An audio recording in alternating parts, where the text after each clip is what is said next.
Howdy mates. Here's a part 2 video, still over at the Amberjack Environmental Park. Probably can't have this video be too long because, as you can tell, it is nearly approaching dusk. So I can't really stay out at this park once it gets fully dark out. There's a bit of a rhyming there. So the reason I wanted to make this video was I found another native type of plant that's found in Florida. All right, so here we go. We're actually gonna zoom in to the ground right here. See these right here? This is actually something called Reindeer Lichen.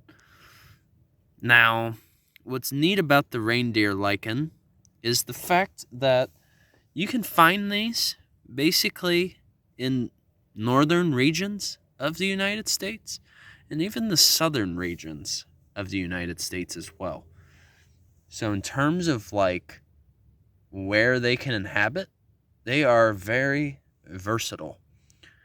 Their only condition is they need well-drained soil. And since we're in a scrub habitat, they're well known. These types of habitats are well known for the well-drained soil. So that means water can pass through rather efficiently. Now, Reindeer Lichen is actually an example of a fruitcose lichen, because there are different types of lichens to be aware of. There's specifically 3. But this is, as I mentioned, a fruitcose. So what that means is, as a fruitcose lichen, I'm actually gonna show an example. Oops. Fruitcose lichens have a tendency to sort of form like a branching pattern. And those little bundles that I showed you guys, they can actually be quite large. You know, there could be some bundles of reindeer lichen as large as the size of my palm. But that's a characteristic of fruitcose lichens. They tend to branch off. They have like a towering structure. Now, what's so neat, you guys, about lichens is this. It is basically a result of a symbiotic relationship between fungus and algae or cyanobacteria. So it's basically a shared relationship between the two of them. So think of it this way. The algae or the cyanobacteria is what supplies the food or the sunlight. But then the fungi is what provides the sort of like the base, if you know what I mean. So that essentially, with that symbiotic relationship, it will allow the fungus to grow even more. So it's actually quite neat to think about.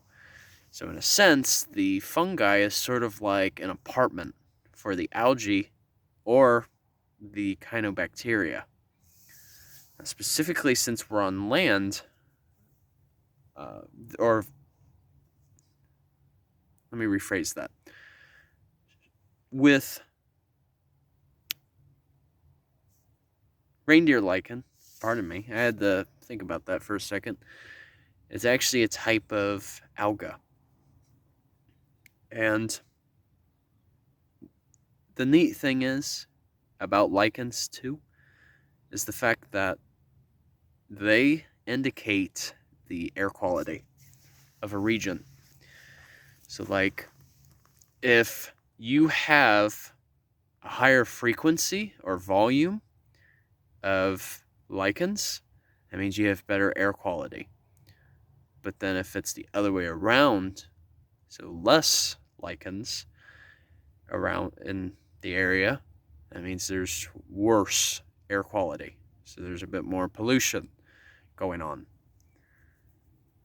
Now, with that being said, most lichens are very slow growing. You know, each year they may only grow up to less than 1 millimeter per year. So like a lot of these lichens, they've probably taken a couple of years to develop. And that's why oftentimes with lichens, you want to respect them. Because, so in other words, you want to avoid stepping on them or causing any damage. Because the thing is, for full recovery of a lichen can take up to 50 years.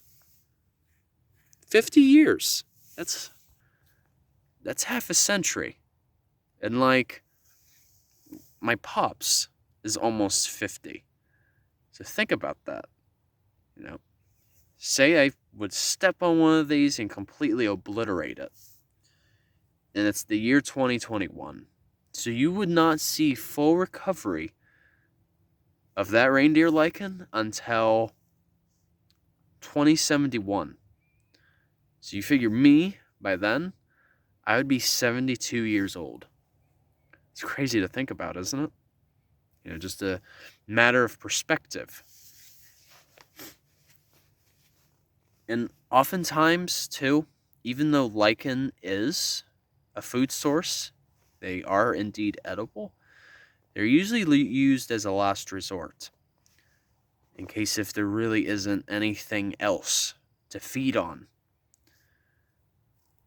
And I've actually read something, too, that reindeer lichen can indeed be used in a tea, and it's been found that ingestion of it as a tea can actually help with stomach pain and chest pain as well.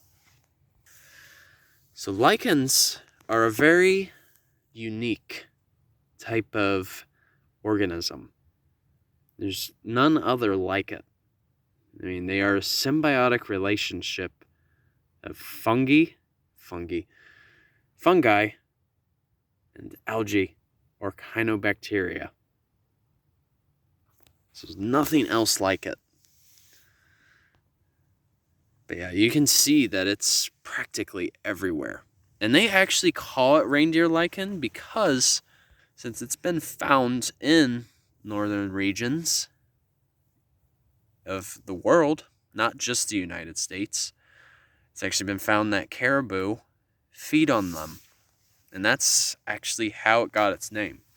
You know, for the wildlife that has fed on it before. That's usually how many of us name things. We usually name things according to what features there are.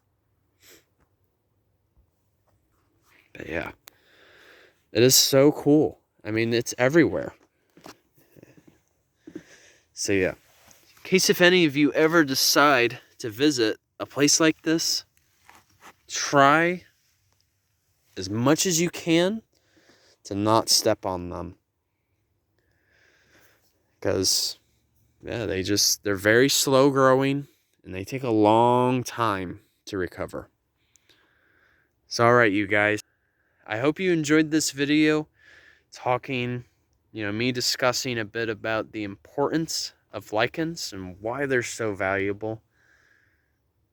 And it's just unique to really see them down here in Florida, because I've always been so used to seeing them up north. So even I didn't always believe that they would be found down here. I always thought that they liked more of those warmer or cooler climates. Excuse me. So sometimes even I can be wrong. All right, you guys. Hope you enjoy your Saturday. And once again, Journey on a Journey is outwards. Take care, folks. See ya. Provide you one last little view Alrighty, I actually gotta get going since it's basically dusk. Alright, take care, you guys. See ya.